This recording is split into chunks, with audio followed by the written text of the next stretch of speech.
Salah satu dari dua orang yang masih berhubungan di bawah selimut yang sama, tidurnya mulai terusik karena mendengar azan subuh.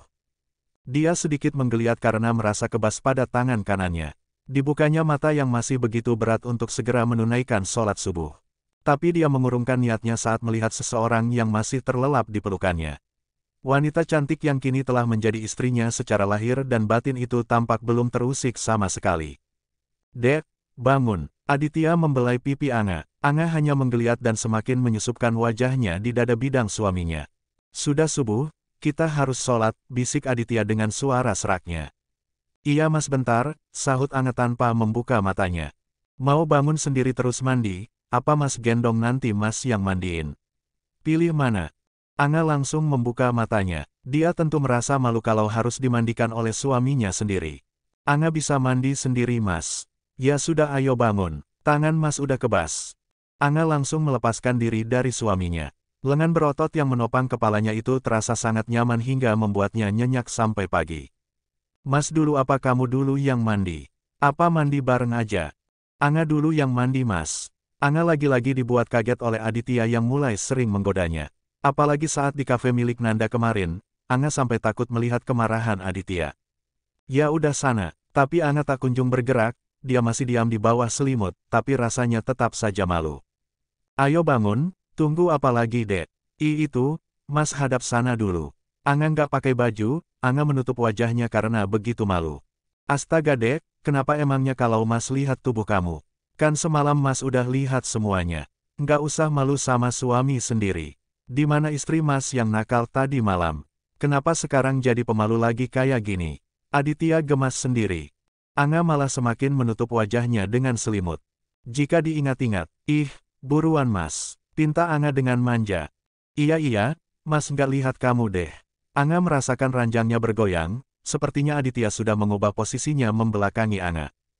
"Kamu kenapa dek? Jangan berbalik mas." "Anga nggak apa-apa," cegah Anga dengan cepat. "Beneran nggak apa-apa?" "Iya, memang rasanya perih, tapi untuk sampai tidak bisa jalan ya tentu tidak. Rasanya masih bisa ditahan." Tapi mungkin Anga tadi hanya terkejut karena bergerak dengan cepat.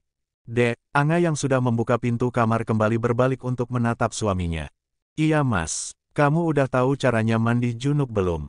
"Blus Syah." Aditya benar-benar selalu bisa membuat Anga malu.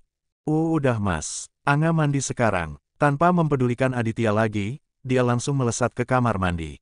Untung saja Anga tadi malam sudah mencari tahu bagaimana cara membersihkan diri. Sementara Aditya hanya bisa terkekeh karena tingkah istrinya itu. Ternyata punya istri lebih muda seneng juga ya. Ada hiburan tiap hari, nggak bosen. Apalagi cantik kayak Anga. Setibanya di kampus, Anga langsung mencari keberadaan Caca seperti biasanya. Kedua orang itu memang tidak bisa dipisahkan. Anga menuju ke kelasnya, di mana Caca selalu menunggu di sana atau di parkiran agar mudah mencarinya. Caca langsung tersenyum begitu melihat kedatangan sahabatnya yang sejak tadi ditunggunya itu. Rasa penasarannya sudah mengalahkan rasa penasarannya ketika menunggu IPK miliknya keluar. "Gimana Nga? Berhasil nggak?" Caca sudah bertanya padahal Anga belum juga duduk di bangkunya. Anga sendiri heran karena sahabatnya itu malah terlihat begitu antusias sekali karena ingin tahu aktivitas suami istri yang dia lakukan tadi malam. "Pelan-pelan Caca, biar aku duduk dulu." Anga sampai lelah memperingatkan sahabatnya itu. Suaranya suka sekali menggelegar kemana-mana. Oke, sekarang cerita dong. Gimana tadi malam, seru nggak?" Anga melotot, apa Caca pikir mereka tadi malam bermain game hingga Caca bertanya seperti itu. Tapi dilihat-lihat dari wajah Lo yang sumringah, kayaknya berhasil deh. Ya kan? Anga hanya mengulum bibirnya sambil menunduk dengan malu. Wah, Lo udah nggak virgin lagi dong Nga. Kali ini Caca lebih pintar karena memelankan suaranya hingga volume paling kecil miliknya. "Apaan sih Kak? Malu tahu, Cie, yang udah jadi istri seutuhnya. Bentar lagi bunting nih." "Belum tentu juga, kan baru sekali," sangkal Anga. "Sekali gimana? Udah deh Kak, mendingan kamu diam. Kamu itu nggak seharusnya ngurusin orang yang udah menikah. Belum waktunya." Anga ingin menghentikan celotehan Caca karena dia merasa malu. "Cek, Lo lupa kalau yang bikin lo cakep dan wangi buat malam pertama lo kemarin siapa?" Iya aku nggak lupa. Apa jangan-jangan nggak jadi lo pakai?" "Jadi kok, katanya dia suka." "Nah kan, apa gue bilang?" Sepertinya Caca memang lebih tahu segalanya dibanding dirinya, padahal Caca belum menikah. Tapi, Caca semakin mendekatkan wajahnya pada Anga. Dia merasa melihat sesuatu di leher Anga. SSSTTT, diam kamu. Aditya yang baru saja keluar dari kantor dikejutkan dengan keberadaan Mayang di sana. Mayang berjalan mendekati Aditya dengan senyum merekah di bibirnya. Kamu udah pulang kan, Dit? Bisa kita bicara sebentar? Mau bicara apa? Aditya melihat jam di pergelangan tangannya. Istriku sudah menunggu di rumah. Wajah Mayang yang cerita berubah sendu karena Aditya masih saja mengingat Anga saat ada Mayang di hadapannya. Sebentar aja, Dit. Ada yang mau aku katakan sama kamu. Kita ke kafe depan, tapi aku tidak bisa lama. Iya, Dit, aku janji. Aditya berjalan beberapa langkah lebih dulu daripada Mayang. Pria itu bahkan tidak menunggu Mayang saat menyeberang. Aditya terlihat begitu menjaga jarak dari Mayang. Silahkan katakan apa yang mau kau katakan, aku tidak bisa lama, ucap Aditya dengan dingin. Sikap Adit yang sekarang ini sangat amat melukai hati Mayang. Kamu mau pesan minum apa, Dit? Kamu masih suka kopi hitam kan? Enggak, aku enggak haus. Tolak Adit masih dengan begitu acuh. Oke baiklah. Mayang menutup kembali buku menu yang tadi sempat ia lihat. Dia kira Aditya mengajaknya bicara di kafe adalah sebuah keberuntungan. Karena Mayang bisa sedikit lama bersama Aditya. Minimal makan atau makan bersama. Adit, aku minta maaf untuk kecanggungan karena kedatanganku kemarin. Aku nggak tahu sama sekali kalau ada kalian di sana. Aku hanya mengikuti ajakan dia aja. Nggak apa-apa, aku tahu kalau dia memang sengaja. Mayang lagi-lagi menatap Aditya dengan sendu. Dari tatapannya itu, terlihat jelas jika Mayang masih menyimpan rasa yang begitu dalam untuk Aditya.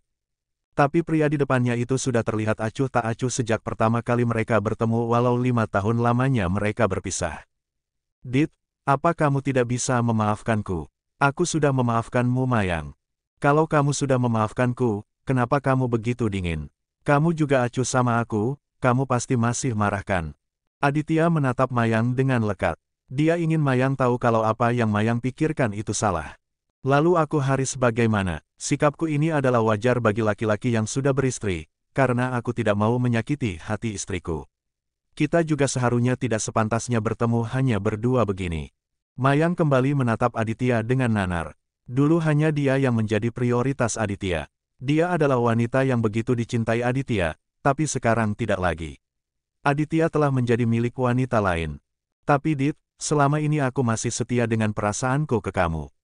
Aku pikir kamu juga sama tapi ternyata kamu malah menikahi wanita lain di saat aku mau pulang dan kembali lagi merajut kasih cinta kita, Dit.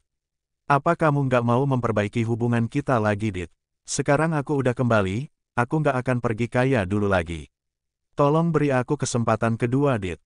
Mayang buru-buru menghapus air matanya yang hampir saja menetes. Saat ini dia sedang di tempat umum, dan tidak mau tangisannya menjadi pusat perhatian. Perasaanku padamu sudah hilang bersama kepergian kamu waktu itu. Perlu kamu tahu juga kalau perasaan seseorang bisa berubah kapan saja apalagi kalau dihadapkan dengan istri seperti Anga. Mata Aditya memicing tajam menatap Mayang. Jawaban Aditya itu bagai tombak yang tertancap begitu tajam di dada Mayang.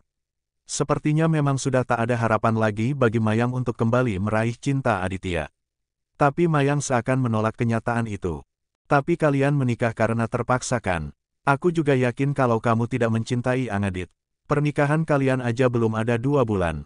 Nggak mungkin kamu bisa mencintainya secepat itu. Anga juga masih anak kuliahan, dia masih labil tidak bisa mengimbangi kamu. Jalan pikiran kalian berbeda, Dit. Lalu siapa yang bisa mengimbangiku? Kamu begitu. Aditya tersenyum sinis yang langsung membuat Mayang tampak merasa bersalah. Perlu kamu tahu kalau dia sangat-sangat bisa mengimbangiku.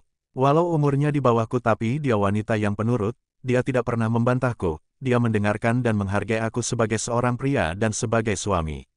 Jalan pikiran kita berbeda itu jelas, karena pikiranku saat ini hanya untuk membuatnya bahagia di keluarga kecil kami. Sedangkan cukup menjadi istri yang baik untukku. Yang terpental istriku bukan wanita yang ambisius. Dia juga bukan orang yang mementingkan kepentingannya sendiri sampai rela meninggalkan orang yang tulus mencintainya. Kalimat terpanjang Aditya itu sangat menyentil perasaan Mayang. Apa yang Mayang katakan tentang Anga tadi justru dibalas telak oleh Aditya. Kini tetes demi tetes air mata Mayang mulai luruh. Dia tak bisa membendungnya lagi. Tak peduli jika banyak pasang mata yang memandang ke arahnya saat ini. Hatinya benar-benar hancur. Kepulangannya ke tanah air adalah untuk kembali lada cintanya, namun kejutan besar justru dia terima beberapa hari sebelum kepulangannya.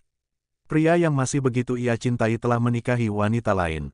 Maafkan aku, Dit. Aku yang egois karena meninggalkanmu waktu itu. Tapi sudah aku katakan kalau semua yang aku lakukan itu demi apa? Demi bisa hidup enak tanpa mau bersusah payah dengan pria miskin sepertiku. Kamu tidak ingat, dulu aku sampai memohon padamu untuk tidak menerima pekerjaan itu. Kamu tidak ingat bagaimana aku meyakinkan kamu kalau aku bisa membahagiakan kamu walau aku hanya pegawai biasa. Tapi apa? Aditya mengeluarkan semuanya di hadapan Mayang. Kamu ngotot pergi ke luar negeri demi jabatan dan kekuasaan yang ditawarkan perusahaan kamu. Kamu sendiri yang menggadaikan hubungan kita itu karena tidak mau hidup susah-susah. Kamu meremehkan aku yang tidak punya apa-apa saat itu. Aku menghargai niat kamu untuk merubah nasib kamu, Mayang, tapi sikapmu yang ambisius, meremehkan aku dan tidak mempercayai aku kalau aku bisa membahagiakan kamu, itu yang membuat perasaanku padamu hilang tak tersisa. Mayang bungkam tak sepatah kata pun dia keluarga untuk membantu Aditya. Semua yang dikatakan mantan kekasihnya itu memang benar adanya. Dulu mereka menjalin hubungan sejak kuliah. Keduanya sama-sama mahasiswa pemegang beasiswa jalur prestasi. Aditya dan Mayang juga sama-sama bekerja setelah pulang kuliah untuk memenuhi kebutuhan yang lain di luar biaya kuliah mereka. Hubungan mereka berlanjut sampai mereka bekerja di perusahaan berbeda. Aditya di bank swasta sedangkan Mayang di salah satu perusahaan asing. Ternyata prestasi yang mereka punya tak menjamin mereka langsung diangkat menjadi karyawan dengan jabatan tinggi. Gaji pas-pasan di kota besar dengan kebutuhan hidup yang selangit membuat Mayang frustasi. Dia ingin segera menikah dengan Aditya, namun dia tidak ingin kehidupan rumah tangganya mengalami yang namanya kesulitan ekonomi. Hingga akhirnya Mayang menerima tawaran dari atasannya untuk mengisi salah satu posisi cukup tinggi di perusahaan itu yang terletak di Rusia. Saat itu Aditya memohon pada Mayang untuk tetap tinggal. Aditya berjanji akan mengambil pekerjaan lain di luar kantor agar bisa memenuhi keinginan Mayang. Aditya yang saat itu sangat mencintai Mayang tentu tidak rela berjauhan dengan Mayang meski hanya 5 tahun. Saat itu Aditya juga bukan anak muda yang punya banyak uang sehingga bisa kapan saja datang ke sana untuk menemui Mayang. Sedangkan syarat yang di perusahaan Mayang adalah tidak boleh pulang ke tanah air sebelum 5 tahun berada di sana. Tapi Mayang yang sudah dikuasai ambisi. Dia tidak mau mendengarkan Aditya. Dia tetap pergi dengan dalih untuk masa depan mereka berdua. Mayang lebih memilih pergi daripada berjuang bersama dengan Aditya. Saat itu Aditya juga memberikan pilihan pada Mayang, kalau seandainya Mayang tetap pergi, maka hubungan mereka berakhir. Bukan karena Aditya tak mau menunggu, tapi Aditya hanya ingin menguji seberapa besar cinta Mayang padanya daripada ambisi yang ia punya. Tapi nyatanya, Mayang baru kembali sekarang setelah 5 tahun berlalu. Mayang lebih memilih pergi daripada mempertahankan cintanya. Maafkan aku Aditya, aku menyesal, lirih Mayang dengan sesenggukan. Aku sudah memaafkanmu, apa yang aku katakan tadi bukan karena aku masih mencintaimu. Tapi aku hanya menjelaskan saja apa yang membuat perasaanku kepadamu hilang tak tersisa. Aditya kembali melihat jam di pergelangan tangannya. Dia baru sadar kalau dia sudah cukup lama ada di sana. Aku pergi dulu, istriku pasti sudah menungguku di rumah. Mayang tak lagi mencegah Aditya. Sekarang dia hanya bisa menatap pria itu semakin menjauh darinya. Bukan hanya raganya, tapi jiwa dan hatinya juga menjauh dari Mayang.